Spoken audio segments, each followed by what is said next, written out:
Hi friends, welcome to goal achieved. दोस्तों, आज से BSO ब्लॉक स्टैटिक्स ऑफिसर का फॉर्म जो है वो फिलअप होने लगा है। तो जो लोग भी इसके लिए इंटरेस्टेड है वे आप अपना फॉर्म फिलअप कर लीजिए। इसके बारे में डिटेल्स में हमने एक वीडियो बनाई है जिसका लिंक मैं डिस्क्रिप्शन बॉक्स में दे दूँगी, आप सब वहाँ से देख सकते हैं। इलेक्शन के पहले दोस्तों बिहार में बहुत सारे वैकेंसी आने वाले हैं। तो अगर आप बिहार के किसी भी एग्ज़ाम का तैयारी करते हैं, चाहे वो BSSC 10+2 हो, जिसका एग्ज़ाम जो है मई में होने की संभावना है, या फिर BSSC CGL 4 का प्रिपरेशन कर रहे हो, या फिर बिहार दरोगा, BPSC टीचर, बिहार में ASO का भी वैकेंसी आने वाले हैं, बहुत सारे वैकेंसी आने वाले हैं। तो अगर आप किसी भी एग्ज़ाम का प्रिपरेशन कर रहे हैं तो इस चैनल से ज़रूर जुड़ें। इस चैनल पर जो है डेली शाम को 5 बजे प्रैक्टिस सेट चलता है। तो अगर आप इस चैनल पर नए हैं तो चैनल को सब्सक्राइब कर लीजिए ताकि आपको डेली का अपडेट मिलता रहे। ठीक है, तो आइए आज का वीडियो स्टार्ट करते हैं। आज का पहला क्वेश्चन है कि किस शासक को आलमगीर कहा जाता था। तो दोस्तों पहले तो हम आलमगीर का मतलब जान लेते हैं कि आलमगीर का मतलब क्या होता है। तो आलमगीर का मतलब होता है विश्व विजेता। विश्व विजेता। तो इसका ऑप्शन है option number A Jahangir, option number B Aurangzeb, option number C Akbar, option number D Shahjahan. तो दोस्तों इसका आंसर होगा option number B Aurangzeb. Aurangzeb को जो है आलमगीर के नाम से भी जाना जाता था और ये नाम जो है इसे भारत के मुसलमानों ने दिया था। भारत के मुसलमानों ने औरंगजेब को आलमगीर का नाम दिया था। ठीक है, अगला क्वेश्चन है कि अकबर ने किसे जड़ी कलम की उपाधि दी थी। Option number A Muhammad Khan, option number B Mohammad Hussain, option number C Mir Syed Ali, option number D Abdul Syed. तो दोस्तों इसका आंसर हो जाएगा option number B Mohammad Hussain. Mohammad Hussain जो थे ये जम्मू कश्मीर के थे। इनके सुंदर लिखावट के लिए अकबर ने इन्हें जड़ी कलम की उपाधि दी थी। अगला क्वेश्चन है भारत में ग्रैंड ट्रंक जिसे GT रोड के नाम से जाना जाता है बनवाई थी। Option number A Shershah Suri, option number B Akbar, option number C Ashok, option number D Humayun. तो दोस्तों इसका राइट आंसर होगा option number A Shershah Suri. Shershah Suri ने ग्रैंड ट्रंक का जो है निर्माण करवाया था। दोस्तों ये ग्रैंड ट्रंक GT रोड जो है ये पहले जो है एक कच्ची सड़क थी जिसका निर्माण जो है चंद्रगुप्त मौर्य ने उत्तरापथ के नाम से करवाया था। बाद में जब शेरशाह सूरी शासक में आए तो इन्होंने इसका निर्माण करवाया और ओकलैंड साहब ने इसके बाद इसका नाम जो है GT रोड रख दिया। ठीक है, अगला क्वेश्चन है किस युद्ध में जीतने के बाद बाबर ने खजाने का मुंह खोल दिया था। इस उदारता के लिए उसे कलंदर की उपाधि दी गई थी। ऑप्शन नंबर ए पानीपत का प्रथम युद्ध जो कि 1526 में हुआ था, खानवा का युद्ध जो 1527 में हुआ था, चंदेरी का युद्ध 1528 में, और option number D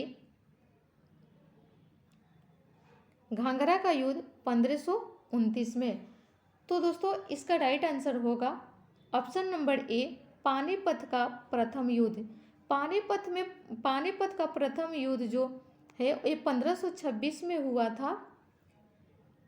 Ibrahim Lodi और बाबर के बीच में, जिसमें बाबर की जीत हुई थी। और इस जीत के बाद जो है बाबर ने अपने खजाने का मुंह खोल दिया था और इसी उदारता के लिए जो है बाबर को कलंदर की उपाधि दी गई थी। दोस्तों, ऐतिहासिक लड़ाइयों के बारे में हमने डिटेल्स में वीडियो बनाया है कि कौन सी लड़ाई जो है कब हुआ था, किनके बीच हुआ था और इसमें किसकी जो है हार हुई, किसकी जीत हुई, सब कुछ हमने डिटेल्स में वीडियो बनाया है। इसका लिंक जो है हम डिस्क्रिप्शन बॉक्स में दे देंगे, आप सब वहाँ से देख लीजिएगा। ठीक है। अगला क्वेश्चन है कि बाबर ने तुलुगमा नीति का प्रयोग किस युद्ध में सर्वप्रथम किया था? ऑप्शन नंबर ए खानवा का युद्ध, ऑप्शन नंबर बी घाघरा का युद्ध, ऑप्शन नंबर सी पानीपत का युद्ध और ऑप्शन नंबर डी इनमें से कोई नहीं। तो दोस्तों, इसका राइट आंसर होगा ऑप्शन नंबर सी पानीपत का युद्ध। पानीपत के प्रथम युद्ध में बाबर ने तुलुगमा नीति का सर्वप्रथम प्रयोग किया था। पानीपत का प्रथम युद्ध जो है ये 1526 में हुआ था, बाबर और इब्राहिम लोदी के बीच में, जिसमें बाबर की जीत हुई थी। और इसी में जो है बाबर ने तुलुगमा नीति का प्रयोग किया था। तुलुगमा नीति का मतलब क्या होता है दोस्तों? ये तुलुगमा नीति जो होती थी, इसमें जो है सेना को 3 पार्ट्स में जो है डिवाइड किया जाता था, लेफ्ट, राइट और मिडल में। और इन तीनों तरफ से जो है सेना जो है अपने दुश्मन का घेराव करती थी। अगला क्वेश्चन है, भारत में हरित क्रांति के जनक के रूप में किसे जाना जाता है? Option number A M S Swaminathan, option number B Durgesh Patel, option number C Sam Pitroda और option number D Verghese Kurien. तो दोस्तों, इसका राइट आंसर हो जाएगा M S Swaminathan. Option number A M S Swaminathan. M S Swaminathan को हरित क्रांति के जनक के रूप में जाना जाता है। अगला क्वेश्चन है कि भारत का सबसे ऊंचा नदी बांध जो है वो कौन सा है? ऑप्शन नंबर ए हीराकुंड बांध, ऑप्शन नंबर बी भाखड़ा बांध, ऑप्शन नंबर सी सरदार सरोवर बांध और ऑप्शन नंबर डी तिहड़ी बांध। तो दोस्तों, इसका राइट आंसर होगा ऑप्शन नंबर डी टिहरी बांध। टिहरी बांध को जो है ये भारत का सबसे ऊंचा नदी बांध है और ये जो है भागीरथी नदी पे है। कौन सी नदी पे है? ये जो है टिहरी बांध, ये भागीरथी नदी पर है। तो इसका आंसर हो जाएगा ऑप्शन नंबर डी। ठीक है। अगला जो क्वेश्चन है ये है भारतीय राष्ट्रीय आंदोलन के 1905 से 1917 की अवधि को कहा जाता है। तो दोस्तों, ऑप्शन नंबर ए उदारवादी चरण, ऑप्शन नंबर बी उग्रवादी चरण, ऑप्शन नंबर सी गांधी युग और ऑप्शन नंबर डी इनमें से कोई नहीं। तो दोस्तों, इसका आंसर हो जाएगा ऑप्शन नंबर बी उग्रवादी चरण, जिसे गरम दल के भी नाम से जाना जाता है। दोस्तों, भारतीय राष्ट्रीय आंदोलन को जो है 3 भागों में बांटा गया था, प्रथम चरण, द्वितीय चरण और तृतीय चरण में। प्रथम चरण जो है ये 1885 से 1905 तक का समय को जो है प्रथम चरण कहा जाता था, जिसमें जो है कांग्रेस की स्थापना हुई थी।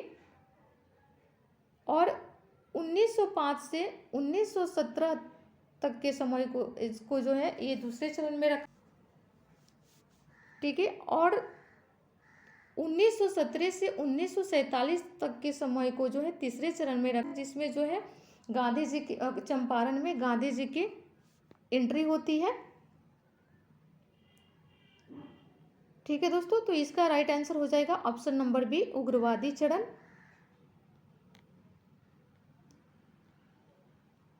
अगला क्वेश्चन है राष्ट्रपति को कौन पद और गोपनीयता की शपथ दिलाता है? ऑप्शन नंबर ए भारत का मुख्य न्यायाधीश, ऑप्शन नंबर बी प्रधानमंत्री, option number C attorney general और ऑप्शन नंबर डी महाधिवक्ता। तो दोस्तों इसका राइट आंसर हो जाएगा ऑप्शन नंबर ए भारत का मुख्य न्यायाधीश। भारत के मुख्य न्यायाधीश जो है वो राष्ट्रपति को पद और गोपनीयता की शपथ दिलाते हैं। और दोस्तों राष्ट्रपति जो है वो भारत के मुख्य न्यायाधीश को शपथ दिलाते हैं। तो राष्ट्रपति और भारत के मुख्य न्यायाधीश ये दोनों लोग जो हैं एक दूसरे को शपथ दिलाते हैं। ठीक है, तो इसका राइट आंसर हो जाएगा ऑप्शन नंबर ए भारत का मुख्य न्यायाधीश। अगला क्वेश्चन है, फैजाबाद से 1857 के क्रांति के नेता कौन थे? Option number A Bahadur Shah Zafar, option number B Begum Hazrat Mahal, option number सी नाना साहब, ऑप्शन नंबर डी मौलवी अहमदुल्लाह। तो दोस्तों इसका राइट आंसर हो जाएगा ऑप्शन नंबर डी मौलवी अहमदुल्लाह जो थे ये फैजाबाद से जो है 1857 के क्रांति के नेता रहे थे। 1857 की क्रांति का जो आरंभ है दोस्तों ये 10 मई 1857 को मेरठ से शुरू हुआ था और फिर जो है यह तेज़ी से पूरे भारत में जो है फैल गया। 1857 की क्रांति का जो प्रमुख केंद्र था वो था दिल्ली, कानपुर, लखनऊ, झांसी, इलाहाबाद, जगदीशपुर, बरेली, फैजाबाद तथा फतेहपुर।